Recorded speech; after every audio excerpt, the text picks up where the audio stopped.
ఏం బాగుండదు.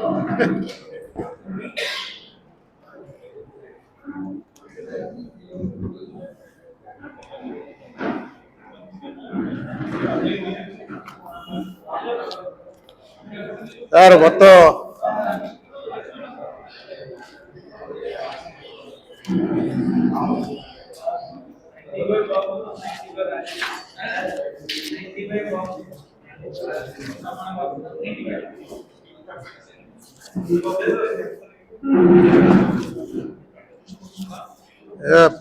మొదలెట్నా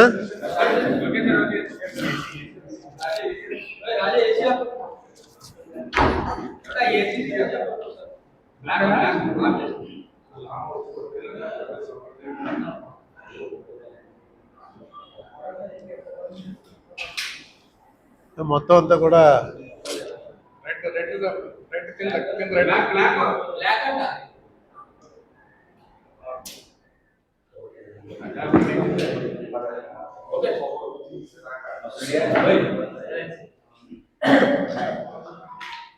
మొత్తం రాష్ట్రాలు యావత్ భారతదేశం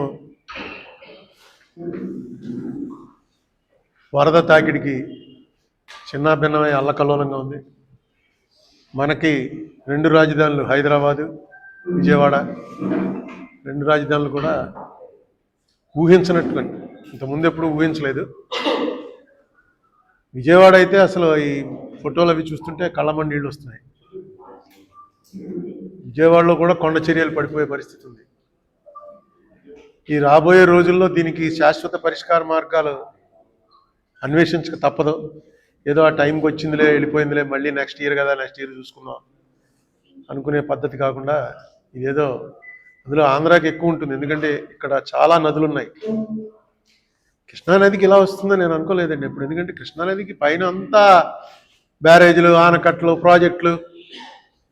మన గోదావరికి అయితే ధవళేశ్వరంకిను శ్రీరామ్ సాగర్ ప్రాజెక్టుకి మధ్యలో ఇంకేమీ లేదు.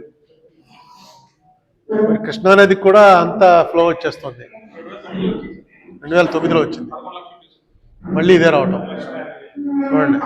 ఇంక ఇవి రెగ్యులర్ అవుతాయన్నది సైంటిస్టులు ఎప్పటి నుంచో చెప్తున్నారు. ఓజోన్ లేయర్ ఏదో దెబ్బతింటోంది, దానివల్ల గ్లోబల్ వార్మింగ్ పెరుగుతుంది, శీతాకాలంలో ఎండలు భరించలేము, వేసవికాలంలోనే వరదలు వచ్చేస్తాయి. ఇవి ఇంకా 100 ఏళ్ళు పడుతుంది, 70-80 ఏళ్ళు పడుతుంది అనుకున్నాం, కానీ ఎర్లీ అయిపోయింది. ఎనీవే, దాంట్లో బాధపడ్డ వాళ్ళకి, బాధపడుతున్న వాళ్ళకి, వెంటనే ఉపశమన చర్యలు అందిస్తున్న వారికి అందరికీ కూడా మనం మోరల్గా సపోర్ట్గా ఉంటుంది తప్ప అంతకన్నా చేయగలిగింది ఏం లేదు. ఇలాంటి పరిస్థితుల్లో ఈవేళ రాజశేఖర రెడ్డి గారి వర్ధంతి రోజున ఈ ప్రెస్ మీటు పిలవలసి వచ్చింది. మీరందరూ వరద ఏరియాలు కవర్ చేస్తూ ఉన్నారు, తెలిసి నేను చూస్తున్నాను టీవీలో. అయినా పిలవలసినటువంటి అవసరం ఎందుకు వచ్చిందంటే, చంద్రబాబు నాయుడు గారు మొన్న చేసినటువంటి ఒక పని, అంటే చంద్రబాబు నాయుడు గారి ప్రభుత్వం నేను ఊహించలేదు. ఎందుకంటే మనకు తెలుసు జగన్మోహన్ రెడ్డి కానీ మిగతా పరిపాలకులు కానీ వాళ్ళు ప్రవర్తించే తీరు వేరు. చంద్రబాబు నాయుడు గారు సీనియర్ మోస్టు. ఆయన ఎవరికైనా ఉపకారం చేద్దామన్నా, ఏదైనా తప్పు చేద్దామన్నా చట్టానికి దొరకకుండా చాలా పకడ్బందీగా చేసేటువంటి మనిషి ఆయన. అందుకే ఈవేళ ఆయన ఎలక్షన్ ఎఫిడవిట్ 900 కోట్ల రూపాయలు చూపించాడు ఆయన ఆస్తులు, మొన్న 24 ఎలక్షన్ ఎఫిడవిట్. అంతకుముందు మన సెంట్రల్ జైలు దగ్గర ఆయన భార్య వచ్చి, మేము 2 పైసలు షేర్ అమ్మితే 400 కోట్లు వస్తుందని చెప్పింది. అంటే పైసా 200 కోట్లు అనమాట. వాళ్ళ ఆస్తులు 20,000 కోట్లు అని చెప్పి ఆవిడ స్వయంగా చెప్పింది ఇక్కడ వచ్చి. ఈయన వైటే 900 కోట్లు అంటే ఆన్ రికార్డ్ ఏ ఆస్తులు ఉన్నాయో ఆస్తుల బుక్ వాల్యూలు ప్రకటిస్తే 900 కోట్లు వచ్చింది. కానీ చంద్రబాబు నాయుడు మీద ఇదిగో ఈ ఎలిగేషను అని ఎవరో కూడా పకడ్బందీగా ఎలిగేషన్ పెట్టలేకపోయారు. ఎలిగేషన్ అంటూ పెట్టి ఇదిగో ఈ ఆస్తులు అక్రమంగా సంపాదించాడు ఈయనకు ఉన్నటువంటి వ్యాపారాల్లో ఈ తప్పులు చేశాడు అని ఒక్కటి కూడా, ఒక ఎలిగేషన్ కూడా విత్ ఎవిడెన్స్ పెట్టలేనంత జాగ్రత్తగా ఆయన ఏ తప్పు చేశాడా అని నేను అన్నగానే, ఆయన సుదీర్ఘమైనటువంటి రాజకీయ జీవితంలో 2 సార్లు ఉమ్మడి ఆంధ్రప్రదేశ్ సీఎంగా, 2 సార్లు విడిపోయిన మన ఆంధ్రప్రదేశ్ సీఎంగా పనిచేసిన చంద్రబాబు నాయుడు గారు ఎంతమంది ప్రత్యర్థులున్నా, ఎంతమంది శత్రువులున్నా, ఎంతమంది విరోధులున్నా చట్టానికి మాత్రం ఆయన మీద చట్టబద్ధంగా ఏ ఎలిగేషన్ పెట్టడానికి వీల్లేని పద్ధతిలోనే ఇంతకాలం నడిపించుకుంటూ వచ్చాడు. వెతికారు, అనేకం వెతికారు, ఇందులో ఏమైనా దొరుకుతాడా, అందులో ఏమైనా దొరుకుతాడా అని. కానీ చట్టబద్ధంగా ఆరోపణ చేయలేని పరిస్థితిలోనే ఆయన ఉన్నాడు. కానీ ఈవేళ ఆయన మార్గదర్శితోటి ఆయనకున్నటువంటి సంబంధాల మీద ముసుగు తీసేశాడు. ఆయన జగన్మోహన్ రెడ్డి టైంలో మార్గదర్శి వారు డిపాజిట్లు సేకరిస్తున్నారు ఫ్యూచర్ సబ్స్క్రిప్షన్ పేరుతోటి, అది చట్టవిరుద్ధం అని చెప్పి 793 కోట్లు ఒకసారి, ఎప్పుడు మే 23 అంటే సంవత్సరం 4 మాసాల క్రితం, 793 కోట్లు, జూన్ 23లో 242 కోట్లు, జూలై 23లో 16 కోట్లు, వాళ్ళకు ఉన్నటువంటివన్నీ కూడా బ్యాంకుల్లో ఉన్న డబ్బులన్నీ కూడా అటాచ్ చేశారు. అటాచ్ చేస్తే వాళ్ళు మాకు అన్యాయంగా ఇది అటాచ్ చేశారా, మాది విడుదల చేయండి అని చెప్పి కోర్టులో వేలా. రామోజీరావు గారు కానీ, అప్పటికి రామోజీరావు గారు బతికే ఉన్నారు, వారు కోర్టులో వేలా. వాళ్ళు అటాచ్ చేస్తే అటాచ్మెంట్లోనే ఉన్నాయి ఈ సంవత్సరం నుంచి. ఎప్పుడైతే చంద్రబాబు నాయుడు గారు గెలిచారో నేను అనుకున్నాను ఆటోమేటిక్గా వాళ్ళు కోర్టులో వేస్తారు, ఈ గవర్నమెంట్ ఏం మాట్లాడదు, హాస్టైల్ అయిపోతుంది, వాళ్ళు విత్డ్రా చేసి పట్టుకెళ్ళిపోతారు. అది సహజంగా జరిగేదే, ఉపకారం చేయాలనుకుంటే. ఇప్పుడు కేసీఆర్ గారి టైంలో వీళ్ళు 2018 డిసెంబర్ 31వ తారీఖున కేసు కొట్టేశారు, రామోజీరావు గారి మీద కేసు. దాని మీద కదా నేను సుప్రీంకోర్టుకి వెళ్ళాను. అప్పుడు కేసీఆర్ గవర్నమెంట్ ఏం సహకరించింది? ఒకవేళ సహకరించుంటే అది కూడా మనం చెప్పలేము, ఎందుకంటే అప్పుడు కేసీఆర్ గారిది ఆపద్ధర్మ ప్రభుత్వం. ఆయన రాజీనామా చేశాక ఈ కేసు స్టార్ట్ చేశారు వీళ్ళు. వాళ్ళు ప్రాసిక్యూటర్ వచ్చి కూర్చున్నాడు, ఏం మాట్లాడలే. జడ్జి గారు అడిగింది ప్రాసిక్యూటర్ని, ఏమన్నా అంటే ఆయన ఏం మాట్లాడలేదు. కాబట్టి వీళ్ళ వాదన ప్రకారం కేసు కొట్టేస్తున్నాను. అలాగే చంద్రబాబు నాయుడు గారు గవర్నమెంట్ ఏదో ఉపకారం చేస్తుంది అనుకున్నాం, కానీ డైరెక్ట్గా జగన్మోహన్ రెడ్డి టైంలో ఏదైతే హైకోర్టులో అప్పీల్ ఉందో, హైకోర్టు అప్పీల్ని విత్డ్రా చేసుకుంటూ ఈ డబ్బుల ఫీజు మొత్తం ఇచ్చేసి డబ్బులు వెనక్కి ఇచ్చేయమని చెప్పి గవర్నమెంటే చెప్పేసింది. అంటే ఇంకా మేము అధికారంలో రాగానే నిన్ను కాపాడతాం అన్నదానికి అర్థం ఏంటంటే డైరెక్ట్గా కేసే లేకుండా చేస్తామని. ఇది ఓపెన్గా, ఇది చంద్రబాబు నాయుడు గారు, నేను అనుకోవటం చంద్రబాబు నాయుడు గారి హిస్టరీలో ఇంత ఓపెన్గా చేసినటువంటి తప్పు ఇది. ఎందుకంటే ఖచ్చితంగా ఫ్యూచర్ సబ్స్క్రిప్షన్స్ అనేవి తీసుకుంటే అలా తీసుకోవాలన్నది రిజర్వ్ బ్యాంక్ గైడ్లైన్స్లో ఉన్నాయి. రిజర్వ్ బ్యాంక్ గైడ్లైన్స్లో యాక్చువల్ చిట్ ఫండ్ యాక్ట్లో ఉన్నదాన్ని, సరే మార్గదర్శి చిట్ ఫండ్ వాళ్ళు ఓపెన్గా చెప్పేస్తారు, మేము ఈ చిట్ ఫండ్ యాక్ట్ ఫాలో అవ్వం, మేము కంపెనీ యాక్ట్ ప్రకారం మా వ్యాపారం నడుపుతున్నాం, చిట్ ఫండ్ యాక్ట్ మాకు వర్తించదు, ఏపీ చిట్ ఫండ్ యాక్ట్కి మాకు సంబంధం లేదు అని డైరెక్ట్గా వాళ్ళు చెప్పినటువంటివన్నీ రికార్డులు, వాళ్ళు చెప్తుండగా తీసిన వీడియోలు కూడా నా దగ్గర ఉన్నాయి. నేను అన్ని రైట్ టు ఇన్ఫర్మేషన్ కింద తెప్పించుకున్నాను. అది ఎప్పుడో అవసరం వచ్చినప్పుడు చూపించవచ్చు. అది కాదు ఇష్యూ. ఈ ఫ్యూచర్ సబ్స్క్రిప్షన్ కి సంబంధించి క్లియర్గా యాక్ట్లో ఉంది, all consolidated payments of future subscriptions by a foremen shall be deposited by him in an approved bank mentioned in the chit agreement before the date of the succeeding installment, and the amount so deposited shall not be withdrawn except for payment for future subscriptions. నీ మీద నమ్మకం లేదు నాకు. మొన్న last time చెప్పాను కదా, నీ చీటీ పాడుకున్నావు, ₹1,00,000 చీటీ పాడుకుంటావు, 60,000కి పాడుకుంటే నీకు 60,000 ఇవ్వాలి. కానీ నువ్వు అప్పటి వరకు కట్టింది 30,000 ఉంది. నీ 30,000 నీకు ఇస్తారు, మిగతా 30,000 నువ్వు ఫ్యూచర్ సబ్స్క్రిప్షన్ మా దగ్గర ఉంచుకుంటున్నావు అంటారు. ఉంచుకోవచ్చు, కానీ అది ఎక్కడ పెట్టాలి? ఒక బ్యాంకులో పెట్టాలి. బ్యాంకులో పెట్టి నువ్వు ఏ నెల అయితే కట్టలేదో ఆ నెల ఇమ్మీడియట్గా ఆ డబ్బు దీంట్లో ట్రాన్స్ఫర్ చేయాలి. వీళ్ళు ఏం చేస్తున్నారు? ఆ డబ్బు అంతా తీసుకెళ్ళి వాళ్ళ అకౌంట్లో పెట్టుకుంటున్నారు, వాళ్ళు వాడుకుంటున్నారు. అది పైపెచ్చి దానికి 2 to 5% వడ్డీ కూడా ఇస్తున్నారు. సంవత్సరం అయితే ఎంత, 2 సంవత్సరాలు అయితే ఎంత అని వడ్డీ క్లియర్గా రాసిస్తున్నారు. పైన ఉండేటువంటి డిపాజిట్ అనేది తీశారు అంతే. ఫ్యూచర్ సబ్స్క్రిప్షన్ అని పెట్టారు. పెట్టకూడదు అని యాక్ట్లో క్లియర్గా ఉంది. క్లియర్గా యాక్ట్లో ఉన్నప్పుడు వాళ్ళు పెట్టారని వీళ్ళు ఆరోపణ చేశారు. చిట్ ఫండ్ కంపెనీ మళ్ళీ ఆర్బీఐ పర్వ్యూలోకి వస్తుంది.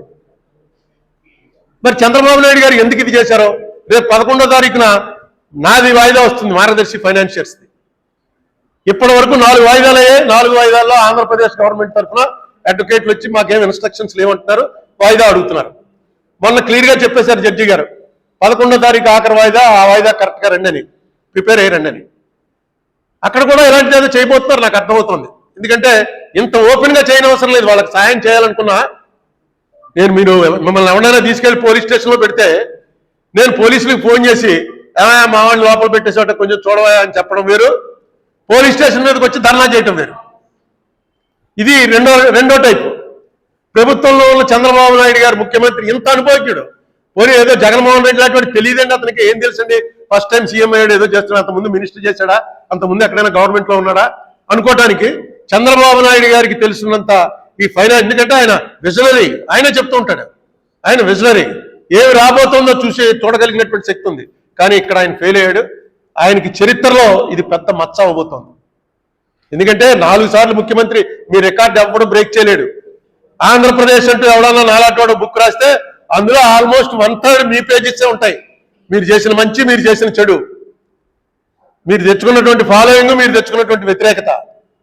అటువంటిది ఇంత ఓపెన్గా ఎందుకు చేశారో ఆయన నాకు అర్థం అలా, ఎందుకు చేయవలసి వచ్చిందో. జీవో ఇచ్చి డైరెక్ట్గా డబ్బులు రిలీజ్ చేసేయండి అని మీ యొక్క అభిమానాన్ని ప్రకటించుకోవడానికి మీరు చేసినటువంటి పని మాత్రం కరెక్ట్ కాదు. ఎందుకంటే ఈ కేసు ఆగదు ఇక్కడ, ఇది గ్యారంటీగా ముందుకెళ్తుంది. నేను కాకపోతే ఎవడో పట్టుకుని దీన్ని ముందుకు తీసుకెళ్తాడు. ఇప్పుడు మిమ్మల్ని కూడా పార్టీ చేసేటువంటి పరిస్థితి వచ్చింది.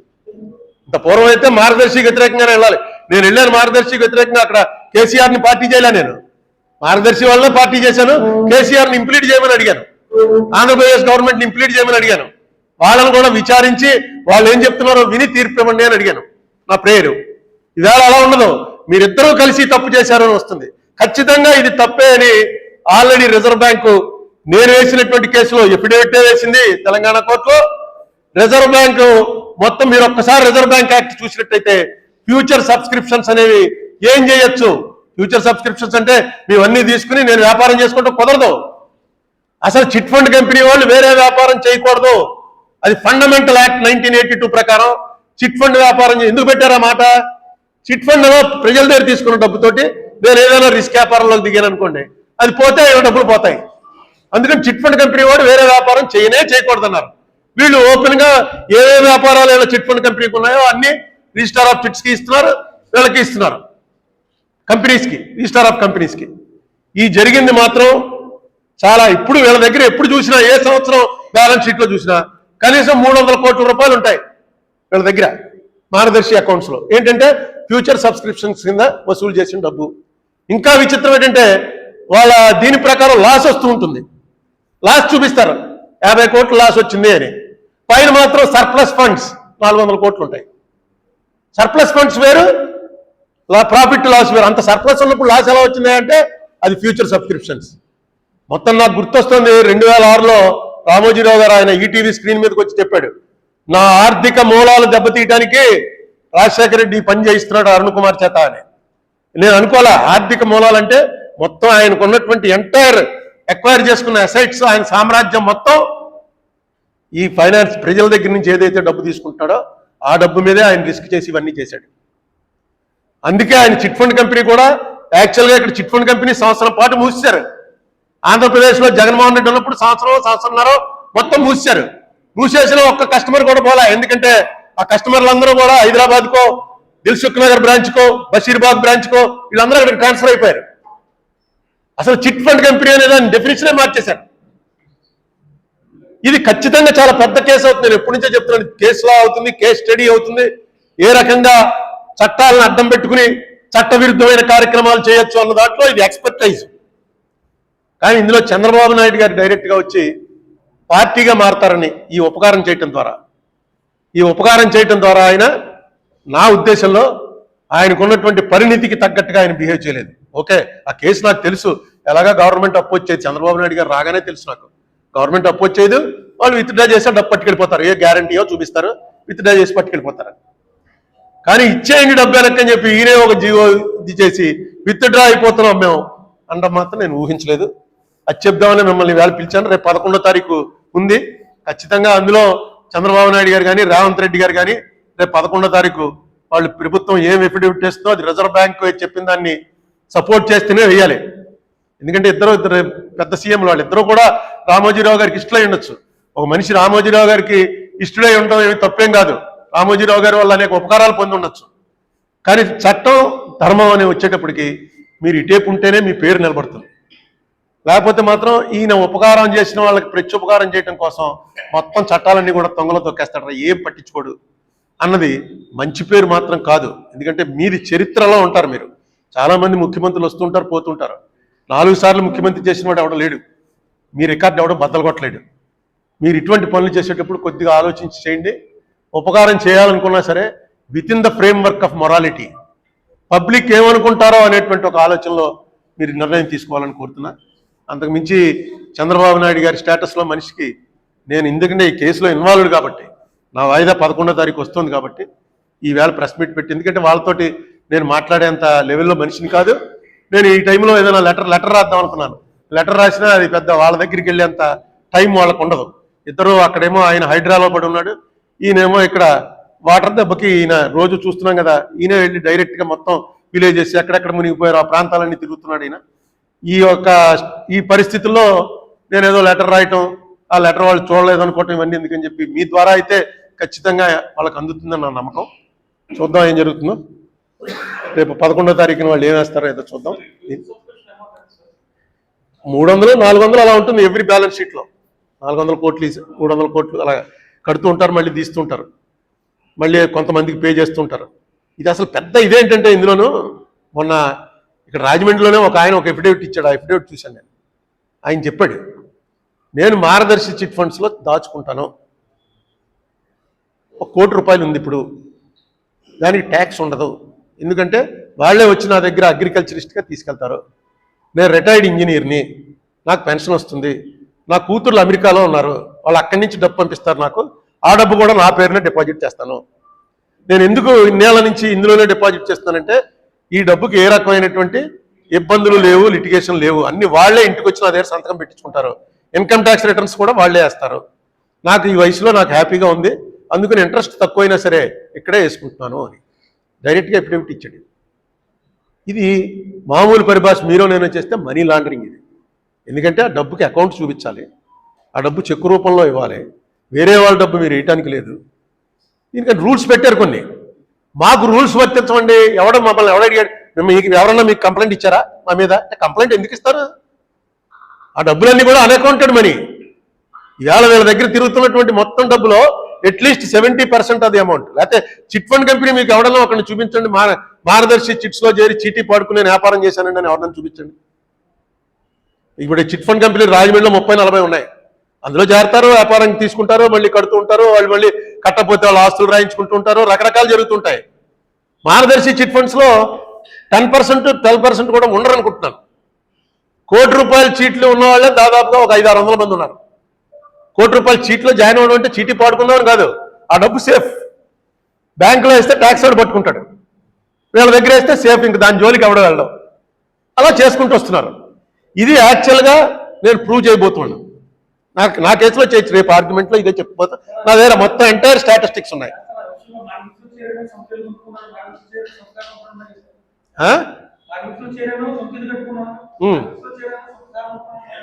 అవును, మీకు 90-99 ఏళ్ల మనిషి వచ్చి ఇలా చెరుగ్గా నవ్వులుతుంది, ఏదో కాల్గేటో పెప్సోడెంట్ ఏదో పేస్ట్ పేరు చెప్పి ఆ పేస్ట్తో పళ్ళు తోముకో అని చెప్తుంది. అంటే నిజంగా మీరుగా అలా చేసేటంటే పళ్ళు గిళ్ళు ఊడిపోతాయి. మనకు అంత వయసు లేకపోయినా మనం 50లో ఉన్న ఇదేదో ఈ పేస్ట్తో రుద్దుకుంటారు. అడ్వర్టైజ్మెంట్ అన్న తర్వాత కరెక్ట్గా వాళ్ళకి అడ్వర్టైజ్మెంట్. నెక్స్ట్ నేను మార్గదర్శి ఇప్పుడు ఉందండి, 1997లో రూల్ తీసుకొచ్చారు. ఏది? కంపెనీ అయితే కానీ చేయటానికి వీలు లేదు. 1997లో అప్పటికే వీళ్ళు చేస్తున్నారు. వీళ్ళ దగ్గర ఒక కంపెనీ రెడీగా ఉంది, దాని పేరేంటి? మార్గదర్శి ఫైనాన్షియల్ సర్వీసెస్ లిమిటెడ్ అని ఒకటి ఉంది వాళ్ళకి. వెంటనే పైన మార్గదర్శి ఫైనాన్షియల్స్ అన్నదానికి మార్గదర్శి ఫైనాన్షియల్ సర్వీసెస్ లిమిటెడ్ అని మార్చారనుకోండి, వ్యాపారం హ్యాపీగా చేసుకోవచ్చు. చిన్న పేరు మారిస్తే ఈయన ఏ పేరు మార్చినా డబ్బులు ఇస్తారు కదా, మరి ఎందుకు మార్చలేదు? ఈ లిటిగేషనే లేదుగా. కంపెనీ అయితే ఆయనే చేసుకోవచ్చు, రెడీగా కంపెనీ ఉంది, మళ్ళీ కొత్తగా కంపెనీ పెట్టడానికి టైం పడుతుంది అనడానికి లేదు. ఎందుకు చేయలేదు? దీన్ని మార్గదర్శి ఫైనాన్షియల్ లిమిటెడ్ అని ఎప్పుడైతే వచ్చిందో మీరు ప్రతి అకౌంట్ రిజర్వ్ బ్యాంక్ పంపించాలి, ప్రతి సబ్స్క్రైబర్ పేరు రిజర్వ్ బ్యాంక్ పంపించాలి, ప్రతి సంవత్సరం మీ దగ్గర రికార్డులన్నీ రిజర్వ్ బ్యాంక్ పంపించాలి. అంతేకాదు, నేను జనం దగ్గర నుంచి 1 కోటి రూపాయలు వసూలు చేస్తే నేను నా డబ్బు 1 కోటి రూపాయలు పెట్టాలి, క్లియర్గా కనిపించాలి. 50% నీది 50% పబ్లిక్ కలెక్షన్. ఎగ్గొట్టేయకుండా ఉండడం కోసం రూల్ పెట్టారు. ఈయన ఇందులోంచి ఏదో చిన్న మసిలిపాటు తీసుకుని, అంటే ఒకటే ఇంకోటి చేస్తుంటే ఈ పార్టీ లోపలికి వెళ్ళిపోను. రామోజీరావు గారి స్టేటస్ వేరు, ఆయనకున్న సంబంధాలు వేరు, ఆయనకున్నటువంటి జనం వేరు, ఆయన సబ్స్క్రైబర్స్ వేరు, ఆయన దగ్గర ఉన్న డబ్బు వేరు. ఏం చేయాలో తెలియక నాలంటాలను గింజుకుంటున్నాం, సరిపోవట్లేదు మా స్టేటస్, ఏదో కొట్టుకుంటున్నాం. జగన్మోహన్ రెడ్డి వచ్చి ఏదో పెట్టాడు, అదే సరిపోలేదు. కానీ చంద్రబాబు నాయుడు గారు ఇందులో పార్టీ ఎందుకు కావాలి? వాళ్ళకి అవసరం ఏమొచ్చింది? వాళ్ళే చూసుకోగలరు. మీరు గవర్నమెంట్ నిర్లిప్తంగా ఊరుకుంటే సరిపోతుంది.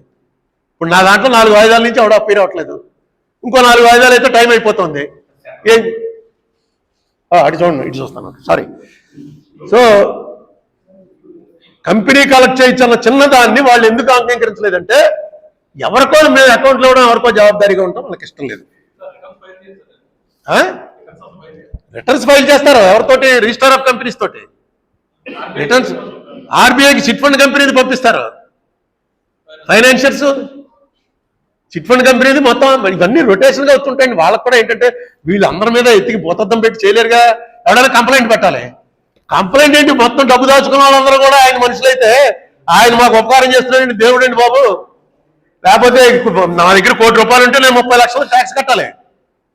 నేను ఒక ఇల్లు అమ్మాను అనుకోండి, ఇల్లు అమ్మితే క్యాపిటల్ గెయిన్స్ ట్యాక్స్ 30 లక్షలు కట్టాలి. ఏమి అక్కర్లేకుండా అన్ని ఏర్పాట్లు నేను చేస్తానని అక్కడ ఆయన కూర్చుంటే, ఆయన దేవుడిగా వాళ్ళు చూస్తుంటే వాళ్ళు ఎందుకు కంప్లైంట్ ఇస్తారు? చట్టాలు ఉన్నప్పుడు చట్టాలు చేయవలసినటువంటి బాధ్యత ముఖ్యమంత్రులది. ముఖ్యమంత్రులు కూడా సపోర్ట్ చేస్తారు అనుకోండి, ఏమనుకోవాలి జనం? మీరు ఉపకారం చేస్తారని అందరికీ తెలుసు, అందులో ఎవరికి సెకండ్ ఒపీనియన్ లేదు. కానీ ఇలాగా డైరెక్ట్గా వాళ్ళ డబ్బాలకు ఇచ్చేయండి అనే ఎవరు సాయం మీకు? మీరు అలా చేయరు, ఎందుకంటే మీది మొత్తం చూస్తున్నాను నేను. మీరు దొరకరు ఎవరికిను, ఎక్కడ చిన్న దాంట్లో కూడా దొరకకుండా అతి జాగ్రత్తగా చేస్తారు. అనేక వ్యాపారాల ద్వారా అనేక రకాలు చేయాలి, కానీ ఏ వ్యాపారంలో కూడా మీరు చట్టానికి దొరికే పరిస్థితిలో మీరు ఎప్పుడు చేయలే. అందుకే ఇవాళ 9 ఎవడన్నా మీకు తెలుసా అసలు 900 కోట్లు ఆయన డిక్లేర్ చేశాడని? 900 కోట్ల రూపాయలు ఈవేళ భారతదేశంలో హైయెస్ట్ అసెట్స్ డిక్లేర్ చేసిన చీఫ్ మినిస్టర్ ఎవరంటే 2024లో చంద్రబాబు నాయుడు గారు, 2019లో జగన్మోహన్ రెడ్డి గారు. మన స్టేట్స్ గొప్పతనం ఏంటంటే ఇండియాలో హైయెస్ట్ డిక్లేర్ చేసినటువంటి ఎంపీ మన గుంటూరు ఎంపీ. నెక్స్ట్ సెకండ్ తెలంగాణలో అక్కడ ఎంపీ రెడ్డి గారు ఎవరో ఉన్నారు, ఆయన. ఇక్కడ ఒక చౌదరి గారు, ఆయన పేరు ఏదో ఉంది, ఆంధ్ర నుంచి గుంటూరు ఎంపీ గారు, అమెరికా నుంచి వచ్చాడు ఆయన హైయెస్ట్ డిక్లేర్ చేశాడు. ఈ డిక్లేర్ చేసినవన్నీ కూడా మన దాంట్లో ఏంటంటే అకౌంటెడే.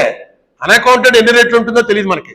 ఈవేళ ఈ ఇల్లు నాదనుకోండి, ఈ ఇల్లు బుక్ వాల్యూ ఎంత ఉందో అంతే డిక్లేర్ చేస్తాను. అంటే ఇల్లు అమ్మితే రిజిస్టర్ ఎంత ఉందని, రిజిస్టర్ ఇక్కడ ఈ ఇల్లు మొత్తం కలిపి 30 లక్షలు ఉంటుంది, అమ్మితే 5 కోట్లు వస్తుంది. ఇది అందరికీ తెలుసు. కానీ 30 లక్షలు డిక్లేర్ చేస్తే సరిపోతుంది. ఈ 30 లక్షలు డిక్లేర్ చేసినవే 900 కోట్లు వచ్చాయి. అయినా ఎవడన్నా చంద్రబాబు నాయుడికి 900 కోట్లు ఎక్కడి నుంచి వచ్చాయి ఆయన ఎవడన్నా ఒక లెవెల్ ఉన్న లీడర్ ఎవడన్నా ఆరోపించాడా? ఎందుకంటే అన్ని క్లియర్గా రాశాడు ఎక్కడెక్కడి నుంచి వచ్చాయి, ఏ వ్యాపారంలో ఎంత ఉంది, ఏ బ్యాంకులో ఎంత ఉంది, ఎఫిడవిట్లో మొత్తం ఉంటాయి. ఎక్కడా కూడా ఇది నీకు ఎక్కడి నుంచి వచ్చింది అని దొరికే పరిస్థితిలో పెట్టుకోలేదు. పకడ్బందీగా వాళ్ళకి ఆడిటర్స్ టీం ఉన్నారు. మీరు వచ్చి ఇందులో ఎందుకు డైరెక్ట్ అయిపోవాలి? ఎనీవే అది చెప్పడానికే నేను ఇవాళ ప్రెస్ మీట్ పిలిచాను.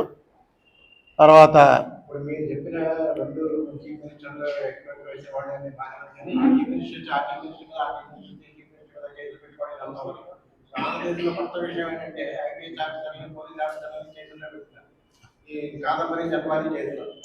ఎవరు కాదంబరి? నేను ఆ కేసు పూర్తిగా వెళ్ళలేదు, కానీ ఈ ఐపీఎస్ ఆఫీసర్ల మీద కేసులు పెడతారంటే ఏదో వచ్చింది. ఐపీఎస్ ఆఫీసర్ల మీద కేసులు పెట్టడం ఇంతకుముందు ఇప్పుడు జరిగినట్టు నాకు తెలియదు. వెంకటేశ్వరరావు గారిది పెట్టారు కేసు. వెంకటేశ్వరరావు గారి మీద కరప్షన్ ఛార్జెస్ పెట్టారు, అంతే కదా? ఏదో ఇజ్రాయేల్ వ్యవహారం కరప్షన్ ఛార్జెస్ పెట్టారు. పెట్టినా సరే వెంకటేశ్వరరావు గారికి చివరికి కోర్టులన్నీ కూడా వెంకటేశ్వరరావు తప్పేం లేదు అని చెప్పి క్లియర్గా చెప్పడం, ఆఖరణ ఆయన మళ్ళీ యూనిఫారం వేసుకొచ్చి కూర్చుని అప్పుడే రిటైర్ అయ్యాడుగా, అంతేనా? అంటే ఏంటంటే ఒక ఐపీఎస్ ఆఫీసర్ అనేటువంటి మనకు తెలియకుండానే మనకు protector of the constitution, IAS IPS వీళ్ళందరూ మనందరికన్నా చాలా తెలివితేటలు ఉన్న వాళ్ళే సెలెక్ట్ అవుతారు. ఇందులో ఈ కేసు ఏంటో నేను పూర్తిగా చదవలేదు, చూడలేదు, కానీ ఒకటి మాత్రం నాకు తెలుసున్నది, అందులో మెయిన్ ఆయన పేరు మన పిఎస్ఆర్ ఆంజనేయులు. పిఎస్ఆర్ అంటే పెండ్యాల సీతారామాంజనేయులు. నాకు 2004లో నేను ఎంపీ అయినప్పటి నుంచి ఆయన పరిచయం ఉంది. అంత ముందు కూడా ఆయన పేరు విన్నాను. ఎందుకంటే ఆయన కొంచెం టెర్రరైజింగ్ ఆఫీసర్. ఆయన ఎక్కడ ఆఫీసర్ ఎక్కడ వెళ్ళి ఎస్పీగా ఉన్నాడో అక్కడ రౌడీయిజము, ఈ చిల్లర దొంగతనాలు, ఈ పేకాట్లు, అప్పటికే రూల్ లేకపోయినా సరే ఏ జిల్లాకి వెళ్తే ఆ జిల్లాలో ఆంజనేయులు వచ్చాడరా అని భయపడే పరిస్థితిలోనే ఉండేది. చంద్రబాబు నాయుడు టైంలో కూడా చాలా మంచి పొజిషన్లు చేశాడు. గుంటూరు ఎస్పీ చేశాడు. సిటీలో కూడా డీసీపీఓ ఏసీపీ ఏదో అంటారు, పెద్ద మంచి మెయిన్ రేంజ్లో చేశాడు. అతని కరప్షన్ ఛార్జెస్ నేను ఎప్పుడు వినలే అతని మీద.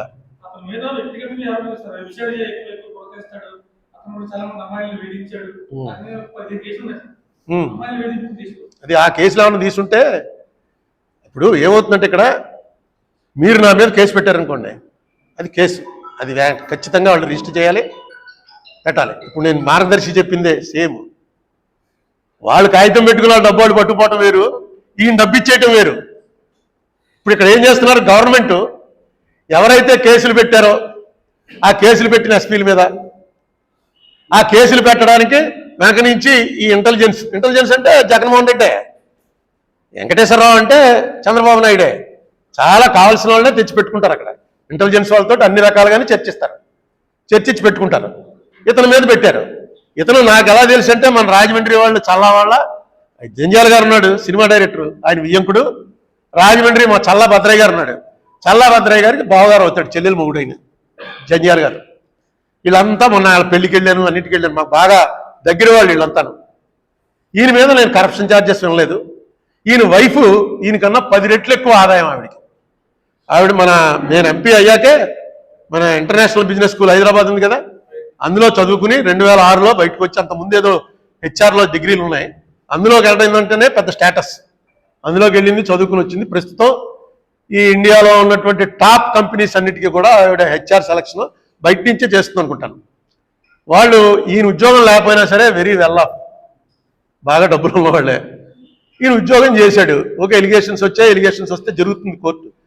గవర్నమెంట్ ఇంట్రెస్ట్ తీసుకుంటుంది. అతనికి దగ్గరగా పనిచేసి ఎవడెవడైతే జగన్మోహన్ రెడ్డికి దగ్గరగా పనిచేశారో వాళ్ళందరినీ కొడదాం అని ఇప్పుడు ప్రభుత్వం, ఈయనకి దగ్గరగా పనిచేసిన వాళ్ళందరినీ కొడదాం అని జగన్మోహన్ రెడ్డి ప్రభుత్వం.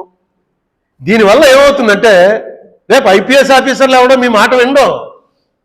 మేము మామూలుగా ఫోన్ చేసి చెప్తూ ఉంటాం, మేము ఎంపీలమే చెప్పేవాళ్ళం, సార్ ఎస్పీ గారు ఏంటండి రాజమండ్రిలో గొడవ, దీని సంగతి తెలుసండి అని. ఒక కాగితం రాసి పంపించండి అంటారు. ఒక కాగితం రాసి పంపిస్తే దాని మీద అడుగుతాను, నీ ఫోన్కి వెళ్ళి నేను తీసుకున్నాను. ఎందుకంటే రేపు పొద్దున్న నీ ఫోన్ చేశాను, నన్ను తీసుకెళ్ళి లోపలేసి ఎలా ఉంటే అందులో క్రిమినల్ కేసు పెట్టడం అనేది ఎక్స్ట్రీమిటీ. ఓన్లీ కరప్షన్ ఛార్జెస్లో పెడతారు. కానీ దీనికి అక్కడ గుజరాత్లో అతని పేరేంటి, సంజీవ్ భట్ ఐపీఎస్ ఆఫీసర్, భట్ అనే ఐపీఎస్ ఆఫీసరు గుజరాత్ అల్లర్లు జరుగుతున్నప్పుడు యాక్చువల్గా మోడీకి తెలిసి కూడా, ముఖ్యమంత్రికి తెలిసి కూడా ఆ ప్రాణాలు కాపాడడానికి ఆయన ఆర్డర్ ఇవ్వలేదు, ఆ మీటింగ్లో నేను కూడా ఉన్నాను అని చెప్పి కోర్టు ముందు చెప్పాడు ఒక ఐపీఎస్ ఆఫీసర్. ప్రస్తుతం ఆయన 15 ఏళ్ళ నుంచి జైల్లో ఉన్నాడు. అతని మీద ఏం కేసు పెట్టారు తెలుసా?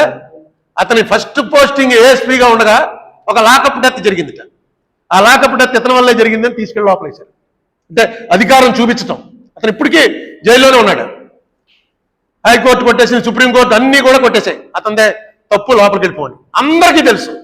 గుజరాత్లో మొత్తం చిన్న పిల్లాన్ని అడిగితే చెప్తాడు. కానీ తప్పలేదు, అతను తీసుకెళ్ళి లోపలేశారు. ఈ ఐపీఎస్ ఆఫీసర్లు వీళ్ళు అందరూ కంట్రోల్లోకి వచ్చేసారు. పూర్వం అయితే ఒక ఐఏఎస్ ఐపీఎస్ని ముట్టుకుంటే పెద్ద గొడవ అయిపోయింది.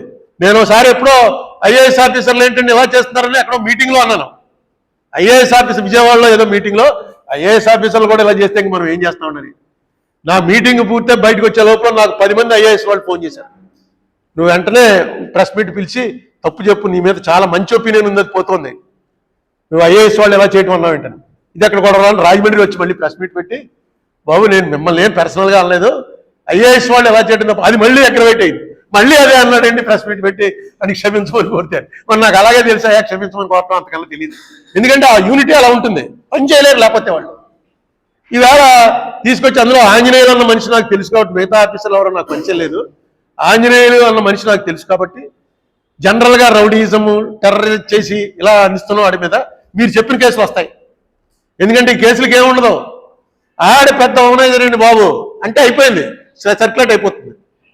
అంతేగా ఎక్కడ ఓనైదు ఏ ఓమన్ దగ్గరికి వెళ్ళాడు, నువ్వు చూసావా, భూతత్వం పెట్టావా, ఇది ఎవడో చెప్పలేడు. అనేకం ఉన్నాయి, 100 కేసులు ఉన్నాయి. అయినా తీసుకెళ్లి ఇంటెలిజెన్స్ దాంట్లో ఎందుకు పెట్టుకున్నారు? అదేది బార్డర్ సెక్యూరిటీ ఫోర్స్ లో అనుకుంటాను, BSF లో డీజీగా పనిచేశాడు. Top most rank. అంత టాప్ మోస్ట్ ర్యాంకులకి వెళ్ళేటప్పుడు ఇవన్నీ చూస్తారు. ఇవి ఎప్పుడైతే ఇవన్నీ మామూలే అని అనుకుంటారో అప్పుడు ఇప్పుడు చంద్రబాబు నాయుడు నేను చెప్పాను 900 కోట్లు ఇవన్నీ జనం చూడలేదా, మామూలేనండి ఎవడు సంపాదించుకోవట్లేదు అంటారు, ఓటేస్తారు. అలాగే ఇతని మీద ఇన్ని వచ్చే ఆరోపణలు ఇవన్నీ మామూలేండి. ఏమైనా కరప్షన్ ఎలిగేషన్స్ ఉన్నాయా, ఎవడన్నా చంపేశాడా, ఎవడన్నా కాల్ చేసిన ఎలిగేషన్ ఉందా, ఇవి చూస్తారు. ఇతని మీద ఎలిగేషన్ ఏంటంటే ఆ ఎలిగేషన్ పెట్టిన అతను కూడా ఫాదర్ నాకు బాగా తెలుసు, జిల్లా పరిషత్ చైర్మన్ చేశాడు, కుక్కల నాగేశ్వరరావు. జిల్లా పరిషత్ చైర్మన్ వాళ్ళది పెద్ద ఫ్యామిలీ, మంచి రిప్యుటేషన్ ఉన్న ఫ్యామిలీ, డబ్బులు ఉన్నాయి, ఆస్తులు ఉన్నవాళ్ళు. జిల్లా పరిషత్ చైర్మన్ చేశాడు. రాజశేఖర రెడ్డి గారికి బాగా క్లోజ్గానే ఉండేవాడు. అతను కారుమూరి నాగేశ్వరరావు, ఇద్దరు నాగేశ్వరరావులు. మన వెస్ట్ గోదావరి నాగేశ్వరరావే అక్కడ తణుకు, ఇద్దరు కూడా క్లోజ్గా ఉండాలి. అతను కొడుకుట్టు మొన్న టీవీలో చూశాను, వచ్చి అతను చెప్తున్నాడు. ఇవి చాలా ఈ మధ్య ఏమవుతుందో తెలుసా, నాకు తెలిసిన వాళ్ళు కూడా బుక్ అయిపోతున్నారు. మధ్య ఏమవుతుంది, ఒక అమ్మాయి వస్తుంది, మీకు పడుతుంది వీడియో, ఆ అమ్మాయి మీతో మాట్లాడటం మొదలెడుతుంది. అమ్మాయి చూస్తే చాలా బాగుంటుంది, డబ్బుల విషయం అది ఏముండదు, నిన్ను నేను ఫేస్బుక్లో చేసి అవి చూశాను, నిన్ను అలా చేశాను అని క్లోజ్ అయ్యి జాగ్రత్తగా ఓ రోజు బట్టలు పెట్టడం మొదలెడుతుంది. దీనికి క్రైమ్ ఆర్టికల్ అని చెప్పి అమెజాన్లో ఉంది, అంత చూడండి, చాలా ఇంట్రెస్టింగ్గా చేశాడు. ఇది ఎలా చేస్తారు మొత్తం, అవతలండ్ సాఫ్ట్వేర్ అండ్ ఎలా చేస్తారు మొత్తం అంతా కూడా ఒక గంట సేపు ఉంది, 1:45 నిమిషాలు. చూడండి, క్రైమ్ ఆర్టికల్ అంటే ఇప్పుడు జరుగుతున్న కరెంట్ ఈవెంట్స్ మీద ఒకటి పెడుతూ ఉంటారు వారం 10 రోజులకు ఒకసారి, వెబ్ సిరీస్. అందులో చూపించాడు ఎలా చేస్తారు. ఎందుకంటే మనకి ఏది వాట్సాప్ అంటే ఎన్క్రిప్టెడ్. వాట్సాప్లో మనం ఆడుకుంది ఎవరు వినటానికి లేదు, వాట్సాప్లో మనం వచ్చేసింది ఎవరు వినటానికి లేదు. ఎలా చేస్తారు వాళ్ళు, వాట్సాప్లోనే వస్తారు, వాట్సాప్లో వచ్చి ఎలా చేస్తారు, ఎలా వాట్సాప్లోనే పట్టుకుంటారు, దాన్ని రికార్డ్ చేస్తారు. ఎలా చేస్తారా ఇదని చెప్పి అనుకుంటే ఆ ఆర్టికల్ చూసిన తర్వాత నాకు అర్థమైంది. క్రైమ్ ఆర్టికల్లో దానికి ఒక పెద్ద నెట్వర్క్, దానికి పెద్ద జనం, దానికి పనిచేసేవాళ్ళు, ఏదో పెద్ద ఇండియా పాకిస్తాన్ ఎతికే పరిస్థితి ఉంటుంది కదా, వాళ్ళ రహస్యాలు మన రహస్యాలు వాళ్ళు, ఆ లెవెల్లో పెద్ద ఆఫీసు, జనం పెట్టి టక్ కొడుతుంటారు. రోజు 10 మందిని కొడతారు, 10 మందిలో ఒకడు దొరుకుతాడు. ఆ ఒకడు దొరికిన వాడిని బ్యాక్గ్రౌండ్ చూసుకుంటారు, వీడు పడిపోతాడు అంటే అక్కడి నుంచి బ్లాక్మెయిల్ స్టార్ట్ చేస్తారు. Honey trap, exactly. పూర్వం హనీ ట్రాప్ ఎక్కువగా గూఢచారి దాంట్లో చేసేవారు. పురుషులు ఎవరైనా సరే స్త్రీ మీద ఉన్నటువంటి ఆ ఆసక్తి ఏదైతే ఉందో అది లేదు నాకు అని అవడాలంటే వాడికి తేడా ఉన్నట్టు లెక్క. అందరికీ ఉంటుంది, దీనిలో పెద్దవారు చాలా గొప్పవారండి, వీరు చాలా తక్కువ. అయితే మన సోషల్ పరిస్థితిని బట్టి బయటపడం, మనకు ఉన్నటువంటి కల్చరు, సోషల్, ఈ ఎన్వైరన్మెంట్ని బట్టి. అయితే అమెరికాలో అయితే వైఫ్ అండ్ హస్బెండ్ చూడగానే హస్బెండ్ తోటి ఈ పెళ్ళాం టాప్, కంగ్రాచులేషన్స్ అని. ఇక్కడ అసలు మామూలుగా ఇలా రెండోసారి చూస్తేనే మనకి ఏంటంటే అతను అలా చూస్తున్నాడు లేడీస్ని అని మొదలైపోతుంది. కల్చర్ మారుతుంది, వాళ్ళ కల్చర్ వేరు, మన కల్చర్ వేరు. ఇక్కడ ఎవడన్నా సరే దీంట్లో కొంచెం లేట్ అవుతుంది, కానీ వాడు కొంచెం పిరికాడ్ అయితే అమ్మనే మీద ఎవరైనా ఇంత అందమైన అమ్మాయి వచ్చేసి నాకెందుకు చేస్తుంది, ఏదో తేడా ఉంది ఇందులో అని డిస్కనెక్ట్ చేసి పారేస్తాడు. ఇష్టం లేక కాదు, దొరికిపోతామన్న భయంతో.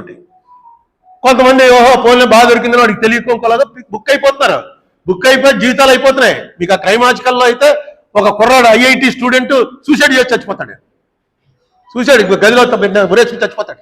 అది మోస్ట్ బ్రిలియంట్, మోస్ట్ సక్సెస్ఫుల్. ఎప్పటికీ తెలియదు వాళ్ళ అమ్మ నాన్న అందరూ ఏడుపులు, ఎందుకు మావాడు అన్ని ఫస్ట్ వస్తూ ఎందుకు చచ్చిపోయాడు అని.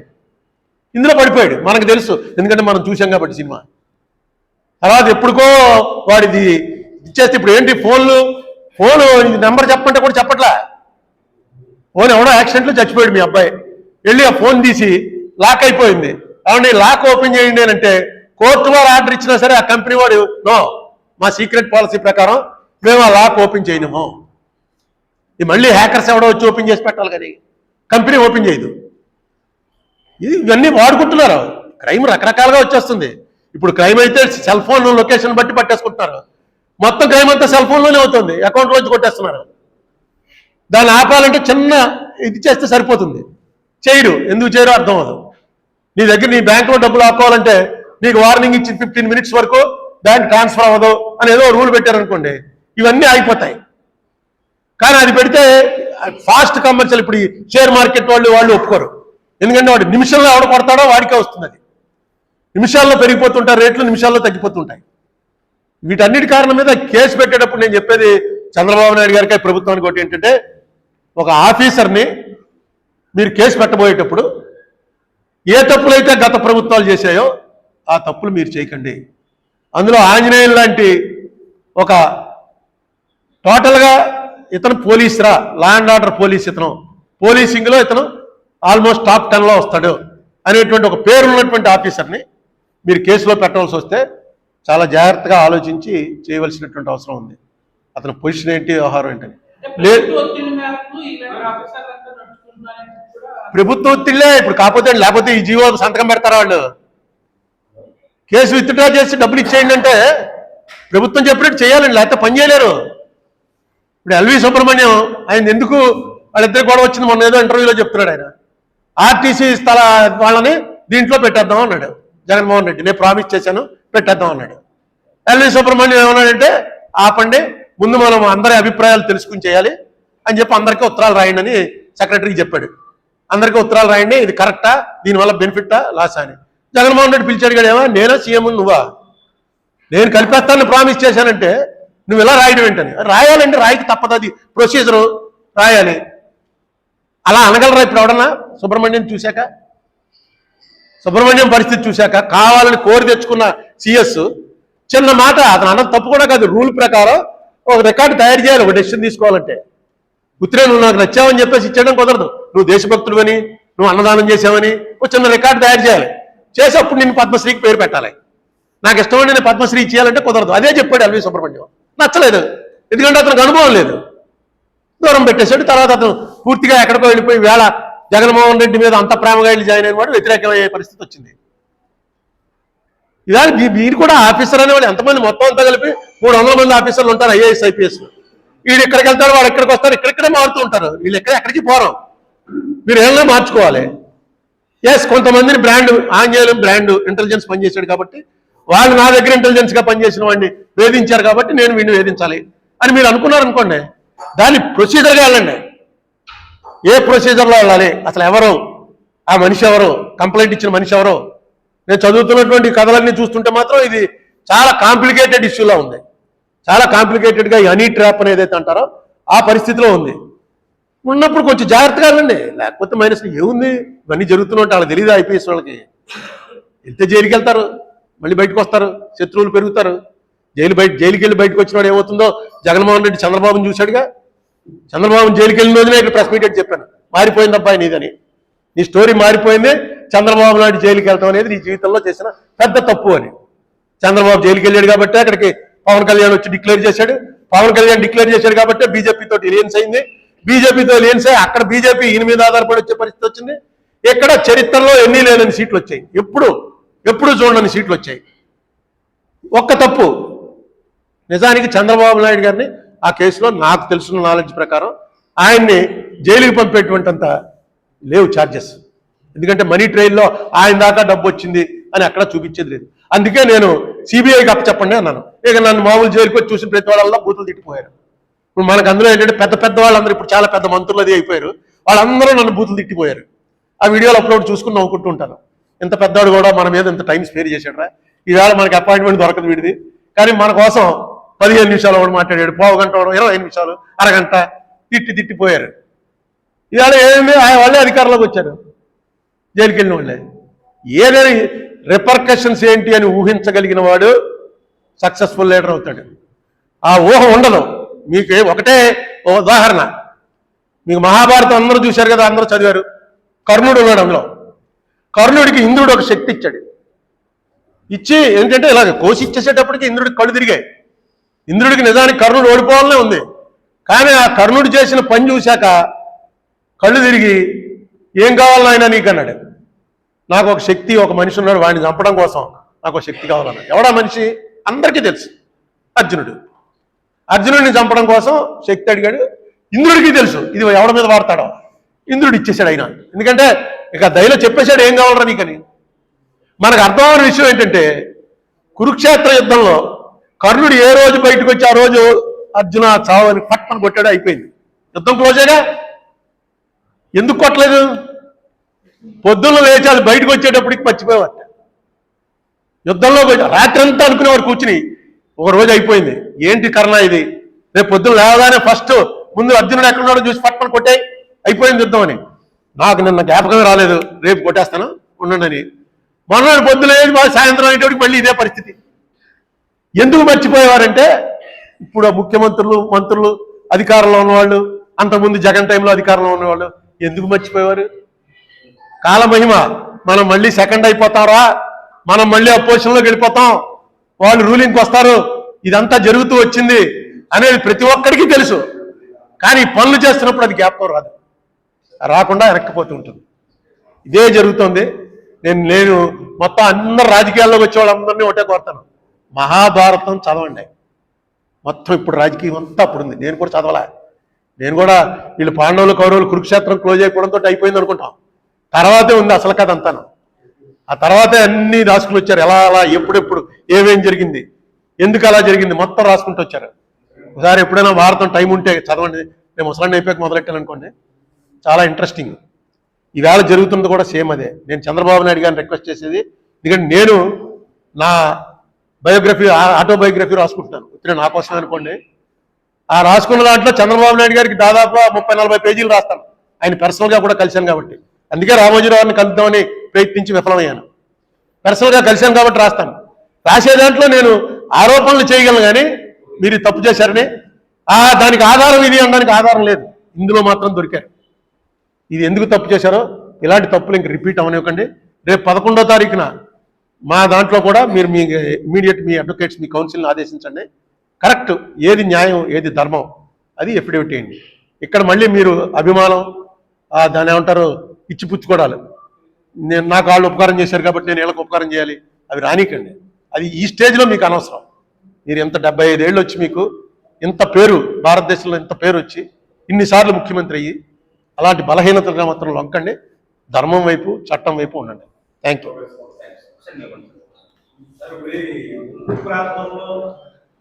విజయవాడ అమరావతి కట్టే పరిస్థితి ఉంటుందంటారా? విజయవాడ ఇవన్నీ మామూలేనండి. అమరావతి గురించి నేను అనేక సార్లు మాట్లాడాను.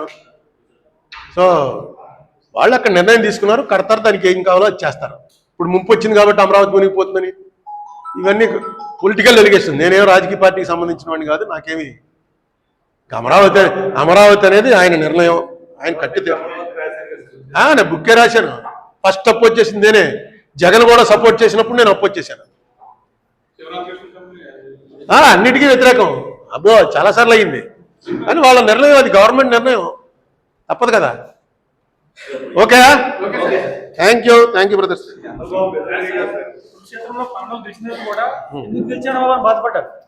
మామూలు